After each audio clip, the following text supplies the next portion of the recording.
حضرت آدم را کی و چگونه دفن کرد؟ حضرت آدم علیه السلام پدر ماست. اولین انسان در روی زمین. او اولین شخص بود که به عالم دیگر وارد شد، بغیر از هابیل که از دست قابل کشته شد. وی را چگونه دفن کردند و کی مراسم دفن را به او سپرد؟ این را در نوار ما ببینید. پس از آن که قابل برادرش هابیل را کشت، الله تعالی به آدم علیه السلام پسر عطا نمود. آدم علیه السلام پسرش را شیث نامید که معنایش هدیه از خدا است. به حضرت شیث علیه السلام 50 عدد ورقه یعنی پیغام فرستاده شده است. محمد ابن اسحاق میگوید که وقتی که حیات انسان یعنی حیات آدم علیه السلام به آخر رسید و به شیث علیه السلام وصیت کرد و با او تقسیمات درست شب و روز را با عملهای موافق عبادت یاد داد و این چنین پس از آن درباره آبخیزی عمومی جهانی خبر داد. هنگامی که آدم علیه السلام این جهان را ترک کرد و این روز جمعه بود، فرشتگان از بهشت با بخور از مشک و کفن آمدند. ابن اسحاق میگوید پس از آن که آدم علیه السلام این جهان را ترک کرد، در طول 7 روز تابش آفتاب و ماه گذشت.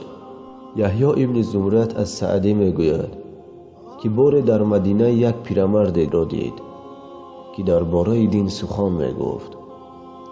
او درباره آن پیرمرد پرسید و با او خبر داده شد که این مرد ابی بن کعب است. وی میگفت هنگامی که لحظه که مرگ آدم علیه السلام رسید، او با پسران خود مراجعت کرد: ای پسران، من میوه های بهشت را میخواهم. و آنها در جستجوی میوه ها به سفر برآمدند.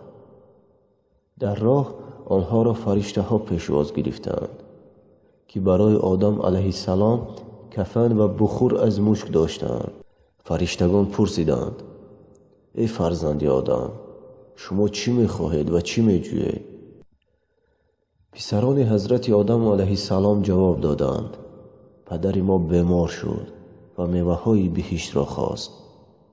فرشته ها گفتند: بیایید بازگردید، برای پدر شما قرار بود معین شده است. وقتی که فرشته ها حاضر شدند، مادر کلانمان حوا آنها را دید، شناخت و به نزد آدم علیه السلام شتافت. اما آدم علیه السلام به وی گفت: از من دور شو، من تنها به طفیل تو به اینجا آمدم، پس راهی بین من و فرشتگان پروردگار من نشو. پس فرشته ها او را آرام کردند، آماده کردند، شسته به کفن پیچاندند و با بخور تدهین کردند. قبر را کوفتند. در قبر برای گذاشتن آدم جای مخصوص آماده کردند. مراسم جنازه خواندند و در حق آدم علیه السلام دعا کردند. پس آنها به قبر در آمده آن را در آنجا گذاشتند و به بالای آن سنگ گذاشتند. پس آنها قبر را ترک کرده آن را با خاک پوشانیدند و گفتند: ای فرزندان آدم، این است رفتار شما. حدیث صحیح را عبدالله ابن احمد آورد. لایک مانو به کانال ابونه شو. این را کردن تو نه تنها نوارهای جالب میبینی، بلکه سبب پهن گشتن دین اسلام میشوی.